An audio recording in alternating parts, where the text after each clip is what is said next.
Yes, welcome back to Xylem learning മക്കളെ. അപ്പൊ നിങ്ങൾ കണ്ടിട്ടുണ്ടാകും നമ്മൾ ഇനി പഠിച്ചു തുടങ്ങാൻ പോവാണ് അല്ലെ. അപ്പൊ നമ്മുടെ ക്രിസ്മസ് എക്സാമിന്റെ പേപ്പറൊക്കെ കിട്ടി, നമ്മളിപ്പോ ഒരുവിധം അല്ലെ നമ്മളെ തന്നെ മനസ്സിലാക്കി നിൽക്കുന്ന ഒരു സ്റ്റേജ് ആണ്. അപ്പോൾ നിങ്ങൾ വിചാരിച്ച മാർക്ക് സ്കോർ ചെയ്യാൻ പറ്റിയ എല്ലാ കുട്ടികൾക്കും കൺഗ്രാറ്റുലേഷൻസ്.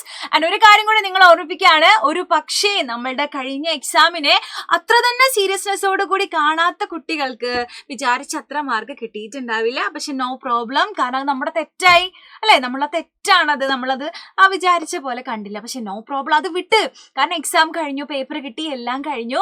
ഇനി നമ്മൾ ഫോക്കസ് ചെയ്യുന്നത് അടുത്ത എക്സാമിനെയാണ് കേട്ടോ. അപ്പൊ ടെൻഷനൊക്കെ മാറ്റി വെച്ച് ഇനി നമ്മൾ എങ്ങനെ അടിപൊളിയാക്കാം എന്നതിനെ കുറിച്ച് മാത്രം നമ്മൾ ആലോചിക്കുക. അത് നമുക്ക് അവസരമുണ്ടോ? ഉണ്ട്. നമ്മളെ മുന്നിൽ വരാനിരിക്കുന്ന ആനുവൽ എക്സാം ഉണ്ട്, അവിടെ നിങ്ങൾ അടിപൊളിയായിട്ട് ഉഷാറാക്കി എഴുതുക. അപ്പൊ നിങ്ങൾക്കുള്ള ഒരു കോൺഫിഡൻസ് ഉണ്ടാകും. അത് ലൈഫ് ലോങ് നിങ്ങൾ എന്ത് ചെയ്യുക, പിടിച്ചിട്ട് അങ്ങോട്ട് ജീവിച്ചു പോവാ കേട്ടോ. അടിപൊളിയായിട്ട് പഠിക്കുക. ഓക്കെ, അപ്പൊ ഇന്ന് നമ്മൾ ഡിസ്കസ് ചെയ്യുന്നത് ഈ ഒരു ചാപ്റ്ററിലെ അടിപൊളിയായിട്ടുള്ള കുറച്ച് ചോദ്യങ്ങളാണ്. നമുക്ക് ചോദ്യങ്ങളിലേക്ക് പോകാം. ആർട്ടിഫിഷ്യൽ മാഗ്നറ്റ്, കൃത്രിമ കാന്തം എന്ന് നമുക്ക് തന്നിട്ടുണ്ട് അല്ലെ. അപ്പൊ അതിനൊരു എക്സാമ്പിൾ ഉണ്ട്, ബാർ മാഗ്നറ്റ്, ബാർ കാന്തം എന്ന് തന്നിട്ടുണ്ട്. ക്വസ്റ്റ്യൻ ഇതാണ്, നാച്ചുറൽ മാഗ്നറ്റിന് അപ്പൊ നമ്മൾ എന്ത് ചെയ്യണം, ഒരു എക്സാമ്പിൾ ഇതാ ഇവിടെ എഴുതി കൊടുക്കണം അല്ലെ. ഒരു എക്സാമ്പിൾ നമ്മൾ ഇവിടെ എഴുതി കൊടുക്കണം. നാച്ചുറൽ മാഗ്നറ്റ്, നമുക്കറിയാം പ്രകൃതിയിൽ നിന്നും നേരിട്ട് കിട്ടുന്ന മാഗ്നറ്റിനെയാണ് നമ്മൾ നാച്ചുറൽ മാഗ്നറ്റ് എന്ന് പറയുന്നത്. എന്നാൽ മനുഷ്യന്മാര് അല്ലെ പല ഉപകരണങ്ങളുടെ ഉള്ളിലും മാഗ്നറ്റിനെ ഉപയോഗിക്കുന്നുണ്ട് അല്ലെ, പല ഉപകരണങ്ങൾ പ്രവർത്തിപ്പിക്കാൻ വേണ്ടി. അപ്പോ ആ ഉപകരണങ്ങളുടെ ഷേപ്പിനനുസരിച്ചും സൈസിനനുസരിച്ചും നമ്മൾ എന്ത് ചെയ്യുന്നുണ്ട്, ഒരുപാട് ടൈപ്പ് മാഗ്നറ്റ്സിനെ ഉണ്ടാക്കുന്നുണ്ട്. അങ്ങനെയുള്ള കാന്തങ്ങളെയാണ് നമ്മൾ ആർട്ടിഫിഷ്യൽ മാഗ്നറ്റ്, കൃത്രിമ കാന്തങ്ങൾ എന്ന് വിളിക്കുന്നത്. നമ്മൾ പഠിച്ച കാര്യമാണ് അല്ലെ. ഒരുപാട് ടൈപ്പ് ആർട്ടിഫിഷ്യൽ മാഗ്നറ്റ്സ് ഉണ്ട്. നമുക്ക് പല ഷേപ്പിൽ, ഇതുപോലെയുള്ള ഷേപ്പ് ആണെങ്കിൽ നമ്മൾ ബാർ മാഗ്നറ്റ് എന്ന് വിളിക്കും, ഇതുപോലെ ആണെങ്കിൽ ഡിസ്ക് മാഗ്നറ്റ് എന്ന് വിളിക്കും, ഇതുപോലെ റിംഗ് ഷേപ്പ് ആണെങ്കിൽ അതിന് റിംഗ് മാഗ്നറ്റ്, അങ്ങനെ പല പല പല ഷേപ്പിലുള്ള മാഗ്നറ്റ്സ് ഉണ്ട് അല്ലെ. എന്നാൽ ഈ പറയപ്പെടുന്ന നാച്ചുറൽ മാഗ്നറ്റ് എവിടുന്നാണ് നമുക്ക് കിട്ടുക, പ്രകൃതിയിൽ നിന്ന് നമുക്ക് നേരിട്ട് കിട്ടുന്നതാണ് അല്ലെ. അത് ഇതുപോലെ ഒരു കല്ലിന്റെ ഒക്കെ പോലത്തെ ഷേപ്പ് ആയിരിക്കും അല്ലെ. ആൻഡ് ഇതിന്റെ ഒരു പേരുണ്ട് കേട്ടോ, ഇതിന്റെ പേരാണ് ലോഡ് സ്റ്റോൺ എന്ന് നമുക്ക് വിളിക്കാം. ലോഡ് സ്റ്റോൺ, അല്ലെങ്കിൽ നിങ്ങൾക്ക് ലീഡിംഗ് സ്റ്റോൺ എന്നും നിങ്ങൾക്ക് അതിനെ വിളിക്കാവുന്നതേ ഉള്ളൂ കേട്ടോ. അപ്പൊ ഞാൻ ഇവിടെ എഴുതി കൊടുക്കാണ് ലോഡ് സ്റ്റോൺ കേട്ടോ. ലോഡ് സ്റ്റോൺ കിട്ടി അല്ലെ, ലോഡ് സ്റ്റോൺ എന്ന് നമുക്കതിനെ എഴുതി കൊടുക്കാം. സെറ്റ് ആണല്ലോ. അപ്പൊ നമുക്ക് അടുത്ത ചോദ്യത്തിലേക്ക് പോകാം. അടുത്ത ചോദ്യമാണ്, write any two properties of magnet, കാന്തത്തിന്റെ 2 സവിശേഷതകൾ എഴുതാനാണ്. അപ്പൊ നമുക്ക് ഒരു കാന്തത്തിനെ അങ്ങോട്ട് എടുക്കാം. സാധാരണഗതിയിൽ നമ്മൾ എപ്പോഴും ബാർ മാഗ്നറ്റിനെയാണ് കേട്ടോ പഠിക്കാൻ വേണ്ടി എടുക്കാറ്. അപ്പൊ ഇതാണ് നമ്മുടെ ബാർ മാഗ്നറ്റ്. ബാർ മാഗ്നറ്റിലെ നോർത്തും സൗത്തും NS എന്ന് എഴുതിയിട്ടുണ്ട്. അതായത് ഇതിന് എന്തുണ്ട്, 2 പോളുകളുണ്ട്. A magnet has 2 poles, 2 ധ്രുവങ്ങളുണ്ട്. ഒന്നാണ് നോർത്ത് പോൾ, മറ്റൊന്നാണ് സൗത്ത് പോൾ. നമുക്ക് ഒരു പോയിന്റ് കിട്ടി. ഇനി അടുത്ത പോയിന്റ് നോക്കിക്കോ, ഇത് വളരെ ഇമ്പോർട്ടന്റ് ആണ് കേട്ടോ, മനസ്സിലാക്കി വെച്ചോ. അതായത് 2 മാഗ്നറ്റില് അവർ 2 പോളുകൾ, ഒരാളുടെ നോർത്തും മറ്റേ ആളുടെ സൗത്തും, 2 നമ്മൾ അടുത്ത് കൊന്നു വെച്ച് കഴിഞ്ഞാല് അവർ ഓപ്പോസിറ്റ് ആണല്ലോ. അപ്പൊ അവരെന്ത് ചെയ്യും, ആകർഷിക്കും. അവരെന്ത് ചെയ്യും, they will make some love എന്ന് പറയാം, അവർ ആകർഷിക്കും അല്ലെ. അതായത് 2 അൺലൈക്ക് പോളുകൾ അല്ലെ, അൺലൈക്ക് പോൾസ്, അതിന് നമ്മൾ മലയാളത്തിൽ പറയുന്നതാണ് വിജാതീയ ധ്രുവങ്ങൾ അടുത്ത് വന്നു കഴിഞ്ഞാൽ അവരെ ആകർഷിക്കും, അട്രാക്ട് ചെയ്യും. നെക്സ്റ്റ് ആണ്, ഒരു മാഗ്നറ്റിന്റെ നോർത്തും മറ്റൊരു മാഗ്നറ്റിന്റെ നോർത്തും, അതായത് ഒരുപോലെയുള്ളവർ, നോർത്തും സൗത്തും ഒക്കെ അടുത്ത് വന്നു കഴിഞ്ഞാൽ അവർ എന്താ സംഭവിക്കുക, അവർ അകന്നു പോകും, അവര് വികർഷിക്കും, അവര് റിപ്പൽ ചെയ്യും എന്നാണ് നമ്മൾ പറയാം കേട്ടോ. എന്ത് ചെയ്യും, റിപ്പൽ ചെയ്യും. അപ്പൊ കാര്യം നമ്മൾ മനസ്സിലാക്കുക. അപ്പൊ നമ്മൾ പഠിച്ച പോയിന്റുകൾ ഞാൻ ഇവിടെ കൊടുത്തിട്ടുണ്ട്. മാഗ്നറ്റ് ഹാസ് 2 പോൾസ്, കാന്തത്തിന് 2 ധ്രുവങ്ങളുണ്ട്, നോർത്തും സൗത്തും. ലൈക്ക് പോൾസ് റിപ്പൽ, സജാതീയ ധ്രുവങ്ങൾ വികർഷിക്കുന്നു അല്ലെ. ഇനി എന്താ, അൺലൈക്ക് പോൾസ് അട്രാക്ട്, വിജാതീയ ധ്രുവങ്ങൾ ആകർഷിക്കുന്നു. NMS വന്നു കഴിഞ്ഞാൽ അവരെന്ത് ചെയ്യുന്നു, ആകർഷിക്കും. അപ്പൊ കാര്യങ്ങളൊക്കെ മനസ്സിലാക്കുക. ഇനി ഒരു കാര്യം കൂടി എനിക്ക് നിങ്ങളോട് ഓർമ്മപ്പെടുത്താനുള്ളത് എന്താണെന്ന് ചോദിച്ചാൽ, നമ്മളുടെ ഓൺലൈൻ ട്യൂഷൻ ബാച്ച് ആയിട്ടുള്ള യോധ ബാച്ചിനെ കുറിച്ചിട്ടാണ്. ഇപ്പൊ എക്സാം എഴുതിയപ്പോ നമുക്ക് മനസ്സിലായിട്ടുണ്ടാകും, 7ാം ക്ലാസ്സിന്റെ അത്ര തന്നെ സിമ്പിൾ ആയിട്ടുള്ള കാര്യങ്ങളല്ല നമ്മൾ 8ാം ക്ലാസ്സിൽ പഠിക്കുന്നത്. പല കുട്ടികൾക്കും മാർക്ക് കുറയാനുള്ള ഒരു കാര്യം തന്നെ എന്ന് പറഞ്ഞാൽ, 7ാം ക്ലാസ്സിലെ ട്രാക്കിൽ നിന്ന് ഇപ്പോൾ നമ്മൾ ഒരു ഹൈ ലെവലിലോട്ട് നമ്മൾ വന്നിട്ടില്ല. 8ാം ക്ലാസ് എന്ന് പറയുമ്പോൾ ഹൈ സ്കൂളാ, ഹൈ എന്ന് പറയുമ്പോൾ വലിയ കാര്യങ്ങൾ തന്നെയാണ് അവിടെ പഠിക്കുന്നത്. അപ്പൊ നമുക്ക് കുറച്ചൊക്കെ ഒരു സപ്പോർട്ടിന്റെ ആവശ്യം നമുക്കുണ്ട്. ഇപ്പൊ എക്സാമിലൊക്കെ ചില കുട്ടികൾക്ക് നല്ല നല്ല സ്കോർ ചെയ്യാൻ പറ്റുന്നുണ്ടാവും. ചില കുട്ടികൾ പഠിച്ചിട്ടും ചിലപ്പോൾ അധികം മാർക്ക് ഉണ്ടാവുണ്ടായിട്ടില്ല അല്ലേ. അതായത് നമുക്കറിയില്ല എങ്ങനെയാണ് ക്വസ്റ്റ്യൻസിന് ആൻസർ എഴുതുക എന്നുള്ളത് നമുക്കറിയില്ല, അല്ലെങ്കിൽ കോൺസെപ്റ്റ് അറിഞ്ഞത് കൊണ്ട് മാത്രം എഴുതാൻ പറ്റുന്ന ക്വസ്റ്റ്യൻസ് അല്ല അല്ലെ. ട്വിസ്റ്റഡ് ആയിട്ടും അങ്ങോട്ടും ഇങ്ങോട്ടും വളച്ചിട്ടൊക്കെയാണ് പല സബ്ജക്റ്റിലൂടെ നമ്മൾ ചോദ്യങ്ങൾ ചോദിച്ചത്. അപ്പൊ ഇതൊക്കെ എഴുതാനും നമുക്ക് അറിഞ്ഞിരിക്കണം അല്ലെ. അപ്പൊ ഇതിനെല്ലാം നിങ്ങളെ സഹായിക്കുന്ന ഒരു കംപ്ലീറ്റ് സൊല്യൂഷൻ ആണ് നമ്മളുടെ സ്വന്തം യോധ ബാച്ച് എന്ന് പറയുന്നത്. അപ്പൊ ധൈര്യമായിട്ട് നിങ്ങൾക്ക് ഇതിൽ ജോയിൻ ചെയ്യാം. അപ്പൊ ഇപ്പൊ നിങ്ങൾക്ക് ഓഫർ ഉണ്ട്, അത് ഓർമ്മിപ്പിക്കാനാണ് ഞാനിപ്പോൾ ഈ സ്ലൈഡ് ഇവിടെ കൊണ്ടുവന്നത്. ഓക്കെ, ഓഫർ പ്രൈസ് ആണ്. അപ്പൊ നിങ്ങൾക്ക് ഇനിയുള്ള നമ്മുടെ എല്ലാ ചാപ്റ്റേഴ്സും നിങ്ങൾക്ക് കിട്ടും. ഒരു റിവിഷൻ ക്ലാസ് ആയിട്ട് നിങ്ങൾക്ക് ഇതിന് എടുക്കാം. സൂപ്പറാണ്, അടിപൊളിയാണ്. നിങ്ങളെ യൂട്യൂബിൽ കാണുന്ന അതേ ടീച്ചേഴ്സൊക്കെ തന്നെയായിരിക്കും നിങ്ങൾക്ക് അവിടെ ക്ലാസ് എടുത്ത് തരുന്നത് കേട്ടോ. നിങ്ങളുടെ ഡൗട്ടുകളും കാര്യങ്ങളൊക്കെ നിങ്ങൾക്ക് ക്ലിയർ ചെയ്തിട്ട് പോവാം. അടിപൊളിയാണ്. നിങ്ങൾക്ക് താല്പര്യമുണ്ടെങ്കിൽ നിങ്ങൾക്ക് ഇവിടെ ഈ ഒരു നമ്പറിൽ കോൺടാക്ട് ചെയ്ത് നിങ്ങൾക്ക് ഈ ബാച്ചിൽ ജോയിൻ ചെയ്യാം. Okay, ready? അപ്പൊ നമുക്ക് അടുത്ത ചോദ്യത്തിലേക്ക് പോകാം. Write any two examples for magnetic material. കാന്തിക വസ്തുക്കൾക്ക് 2 ഉദാഹരണം എഴുതാനാണ് പറഞ്ഞിരിക്കുന്നത്. 2 ഉദാഹരണം. കാന്തിക വസ്തു, what is that? Magnetic material. Non magnetic material, what is that? നമുക്ക് നോക്കാം അല്ലെ. മാഗ്നറ്റിക് മെറ്റീരിയൽ എന്ന് പറയുമ്പോൾ കാന്തിക വസ്തുക്കൾ, അതായത് the material which is attracted by magnets. Magnet, കാന്തവുമായിട്ട് ഒട്ടിപ്പിടിക്കുന്ന അല്ലെങ്കിൽ ആകർഷിക്കുന്ന വസ്തുക്കളെയാണ് നമ്മൾ മാഗ്നറ്റിക് മെറ്റീരിയൽസ് എന്ന് പറയുന്നത്. ഫോർ എക്സാമ്പിൾ, നമ്മൾ ഇരുമ്പിന്റെ കഷ്ണമൊക്കെ അല്ലെങ്കിൽ നമ്മുടെ കയ്യിലൊരു കാന്തം കിട്ടി നമ്മൾ ആദ്യം ജനലിന്റെ കമ്പികളിൽ കൊണ്ടുപോയിട്ടൊന്ന് വെച്ച് നോക്കുക അല്ലെ. അപ്പൊ അവിടെ ഒട്ടിപ്പിടിക്കുന്നതായിട്ട് നമുക്ക് കാണാൻ പറ്റും. സ്റ്റീലിന്റെയും ഇരുമ്പൊക്കെ അതിലിങ്ങനെ ഒട്ടിപ്പിടിക്കുന്നതായിട്ട് നമ്മൾ കാണാറുണ്ട് അല്ലെ. അപ്പൊ അയൺ എന്ന് പറഞ്ഞ ഒരു മാഗ്നറ്റിക് മെറ്റീരിയൽ ആണ്. സെറ്റ് ആണല്ലോ. പിന്നെ നമുക്ക് ഒരുപാട് എക്സാമ്പിൾസ് ഉണ്ട്. നിക്കൽ, കൊബാൾട്ട്, അങ്ങനെ ഇഷ്ടം പോലെ എക്സാമ്പിൾസ് ഉണ്ട്. 2 എഴുതിയാൽ മതി. അയൺ, നിക്കൽ, കൊബാൾട്ട് ഒക്കെ നിങ്ങൾക്ക് അവിടെ എഴുതാം കേട്ടോ. നെക്സ്റ്റ്, നോൺ മാഗ്നറ്റിക് മെറ്റീരിയൽ, അകാന്തിക വസ്തുക്കളെ ഇഷ്ടം പോലെ എക്സാമ്പിൾസ് ഉണ്ട് അല്ലെ. പേപ്പർ, പ്ലാസ്റ്റിക്, ഗ്ലാസ്, ഇതൊന്നും കാന്തത്തിൽ ഒട്ടിപ്പിടിക്കുന്നതായിട്ട് നമ്മൾ കാണാറില്ല. അങ്ങനെ ഒട്ടിപ്പിടിക്കാത്ത അല്ലെങ്കിൽ ആകർഷിക്കാത്ത വസ്തുക്കളെയാണ് നമ്മൾ നോൺ മാഗ്നറ്റിക് മെറ്റീരിയൽസ് അല്ലെങ്കിൽ അകാന്തിക വസ്തുക്കൾ എന്ന് വിളിക്കുന്നതെന്ന് നിങ്ങൾ മനസ്സിലാക്കി വെക്കുക. റെഡി?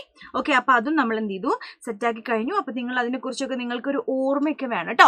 നെക്സ്റ്റ് ഒരു ചോദ്യം വളരെ ഇമ്പോർട്ടന്റ് ആണ്. നമ്മുടെ കയ്യിൽ ഒരു കാന്തം ഉണ്ട്, അതായത് ഒരു മാഗ്നറ്റ് ഉണ്ട്. ഞാൻ അതിനെ ഇങ്ങനെ ഒരു നൂലിൽ ഇങ്ങനെ കെട്ടി തൂക്കി ഇങ്ങനെ പിടിക്കുകയാണ്. അപ്പൊ എന്ത് ചെയ്യും, അതിങ്ങനെ അങ്ങോട്ടും ഇങ്ങോട്ടും ആടി കളിക്കും.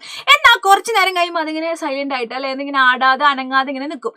ആ സമയത്ത് നമുക്ക് മനസ്സിലാക്കാൻ പറ്റും, ഈ കാന്തത്തിന്റെ നോർത്ത് ഉണ്ടല്ലോ, നമ്മുടെ ഭൂമിക്ക് ഒരു നോർത്തും സൗത്തും ഈസ്റ്റും വെസ്റ്റും ഒക്കെ ഉണ്ട് അല്ലെ. മനസ്സിലാക്കി വെച്ചോ, ഈ കാന്തത്തിന്റെ നോർത്ത് നമ്മുടെ ഭൂമിയുടെ നോർത്തിലേക്ക് ഇങ്ങനെ തിരിഞ്ഞു നിൽക്കും. അതേപോലെ തന്നെ ഈ കാന്തത്തിന്റെ സൗത്ത് നമ്മുടെ ഭൂമിന്റെ സൗത്തിലേക്ക് ഇങ്ങനെ തിരിഞ്ഞു നിൽക്കും. അങ്ങനെ ഒരു സംഭവം ഉണ്ട്. അതിനെന്താണ്, അല്ലെങ്കിൽ ഈ കൈയൊരു സംഭവം എന്താന്ന് ചോദിച്ചിരിക്കുന്നത്. ഈ ഒരു പ്രോപ്പർട്ടി എന്താന്ന് ചോദിച്ചാൽ ഇതാണ് ഡയറക്ഷണൽ പ്രോപ്പർട്ടി, ദിശാസൂചക സ്വഭാവം എന്നാ നമ്മൾ ഇതിനെ വിളിക്കുക.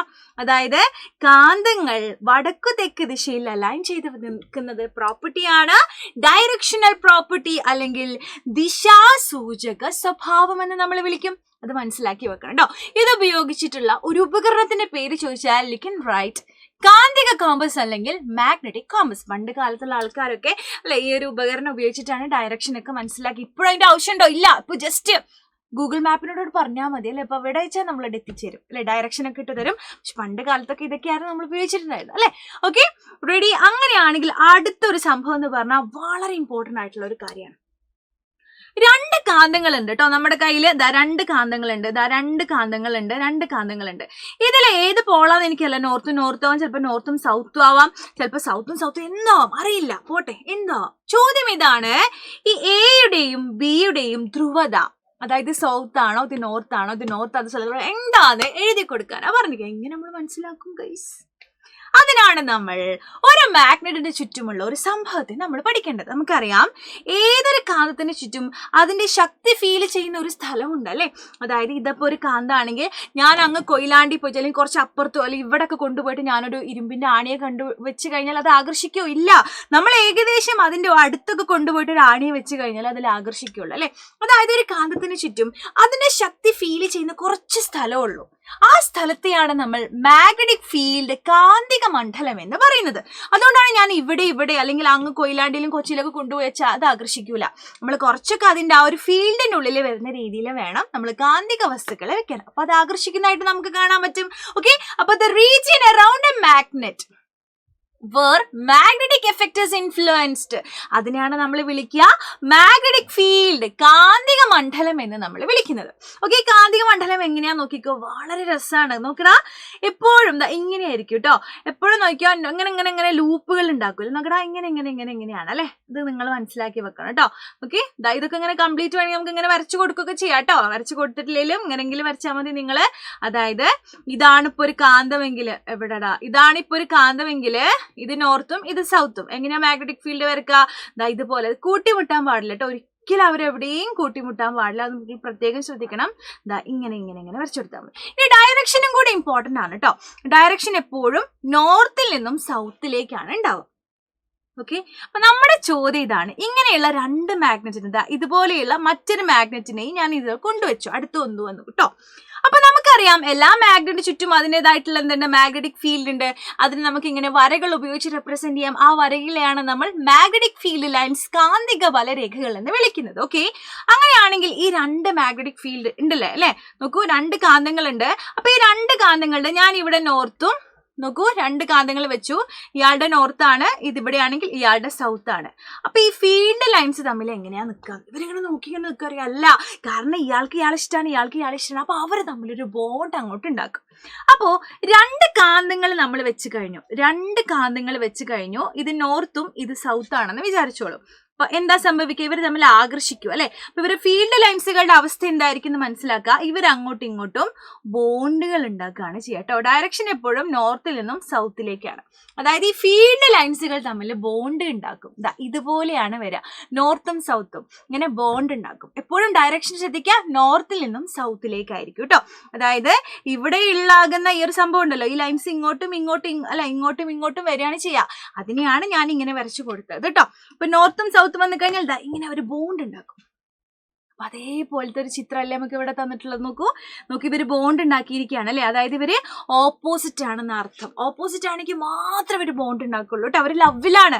അപ്പൊ നോക്കൂ, എങ്ങനെയാണ് എ ഏതാ ബി ഏതാന്ന് മനസ്സിലാക്കാൻ നമ്മൾ ഡയറക്ഷൻ നോക്കിയാൽ മതി. നോക്കൂ, ഇവിടെ എയിൽ നിന്ന് ബിയിലേക്കാണ് പോകുന്നത്. അങ്ങനെയാണെങ്കിൽ നോർത്തിൽ നിന്നും സൗത്തിലേക്കാണ് എപ്പോഴും പോകേണ്ടത്. അപ്പൊ എ നോർത്തും ബി എന്താണ്, സൗത്തുമാണ്. ഇത്ര സിമ്പിൾ ആയിട്ട് നമ്മൾ മനസ്സിലാക്കിയല്ലേ അല്ലേ. അപ്പൊ അത്രയൊക്കെ തന്നെ ഉള്ളൂ കേട്ടോ. ഇനി അടുത്ത ചോദ്യം നിങ്ങൾക്ക്, ഇത് എന്താണ്, അല്ലെങ്കിൽ ഇതിലെ എയും ബിയും എന്താണെന്ന് നിങ്ങൾ എഴുതി കൊടുക്കണം. എയും ബിയും ഏതാണെന്ന് എഴുതണം കേട്ടോ. അപ്പൊ ഇത് നിങ്ങൾക്ക് അറിയില്ലെങ്കിൽ നിങ്ങൾ തീർച്ചയായിട്ടും കമന്റ് ആയിട്ട് അറിയിക്കണം. അതിന്റെ ഒരൊറ്റ ഹിന്റ് ഞാൻ തരാം. ഇവിടെ നമ്മൾ ഇങ്ങനത്തെ ബോണ്ടിങ് വരെ എപ്പോഴാന്ന് ചോദിച്ചാൽ ഓപ്പോസിറ്റ് ആൾക്കാർ വരുമ്പോഴാണ്. അതായത് ഇപ്പൊ രണ്ട് മാഗ്നറ്റ് ഉണ്ട്, ഇത് നോർത്തും ഇത് സൗത്തും. എന്റെ കയ്യിൽ മറ്റൊരു മാഗ്നറ്റ് ഉണ്ട് കേട്ടോ, ഇവിടെ സൗത്തും ഇത് നോർത്തും. നോക്കടാ, ഇവിടെ രണ്ടുപേരും സെയിം ആൾക്കാരാണ് വന്നിട്ടുള്ളത് അല്ലെ. ഇവർക്ക് ഒരു താല്പര്യം ഉണ്ടാവില്ല. നമുക്കറിയാം ഇവർക്ക് സ്വന്തമായിട്ട് ഇതുപോലെ എന്തുണ്ട്, ഫീൽഡ് ലൈൻസ് ഉണ്ട് അല്ലെ. എല്ലാവർക്കും അവരുടേതായിട്ടുള്ള കാന്തിക ബലരേഖകൾ ഉണ്ടെന്ന് നമുക്കറിയാം അല്ലെ. ഉണ്ട്, ഇവർക്ക് എന്തുണ്ട്, സ്വന്തമായിട്ട് അവരുടെ ഫീൽഡ് ലൈൻസ് ഉണ്ട് അല്ലെ, കാന്തിക ബലരേഖകളുണ്ട്. പക്ഷെ ഇവർ തമ്മിൽ അടുത്ത് വെച്ച് കഴിഞ്ഞാൽ എന്താ സംഭവിക്കുക? ഇവരിങ്ങനെ ബോണ്ട് ഉണ്ടാക്കും. എനിക്ക് അന്നിഷ്ടം അങ്ങനെ പറഞ്ഞ ബോണ്ട് ഉണ്ടാക്കും. ഒരിക്കലും ഇല്ല. അവരെന്ത് ചെയ്യും, അകന്നിങ്ങനെ ചെയ്ത് ഇവരുടെ വഴിക്ക് ഇവർ അല്ലെ, അങ്ങനെ ഇവർക്ക് ഇഷ്ടമില്ലാത്ത രീതിയിൽ ഇങ്ങനെ അകന്ന് പോവാണ് ചെയ്യുക കേട്ടോ. അവരിങ്ങനെ ഇഷ്ടമില്ലാത്ത രീതിയിൽ അകന്ന് പോവാണ് ചെയ്യാം. ഓക്കെ, അപ്പൊ അതുപോലൊരു ചിത്രമാണ് നിങ്ങൾക്ക് ഇവിടെ തന്നിരിക്കുന്നത്. സോ നിങ്ങളുടെ ഡ്യൂട്ടി എന്ന് പറയുന്നത് എ ഏത് പോളാണ്, ബി ഏത് പോളാന്ന് മനസ്സിലാക്കണം. ഇതൊരുപോലെയുള്ള പോളുകൾ വരുമ്പോഴാണ് ഇങ്ങനെ സംഭവിക്കുക. ഒന്നല്ലെങ്കിൽ ഇത് നോർത്തും ഇത് നോർത്താണ്, അല്ലെങ്കിൽ ഇത് സൗത്തും ഇത് സൗത്തും ആണ്. എന്താന്നുള്ളത് നിങ്ങൾ കമന്റ് ചെയ്യണം. ഒറ്റ കാര്യം, നിങ്ങൾ ആരോ മാത്രം ശ്രദ്ധിച്ചാൽ മതി. എന്നിൽ നിന്നും എസ്സിലേക്കാണ് എപ്പോഴും പോവുക. അപ്പൊ ആരോ എവിടുന്ന് പോകുന്നു എന്നുള്ളത് നോക്കിക്കഴിഞ്ഞാൽ you can write the answer. അപ്പൊ thank you so much dears. നമുക്ക് അടുത്ത ക്ലാസ്സിൽ കാണാം. ഇതിൽ എന്തെങ്കിലും ഡൗട്ട് ഉണ്ടെങ്കിൽ നിങ്ങൾ താഴെ കമന്റ് ആയിട്ട് അറിയിക്കുക. അപ്പോൾ ഓൾ ദി ബെസ്റ്റ്. യോദ്ധ ബാച്ചിനെ കുറിച്ച് മറക്കണ്ട കേട്ടോ. Okay, by.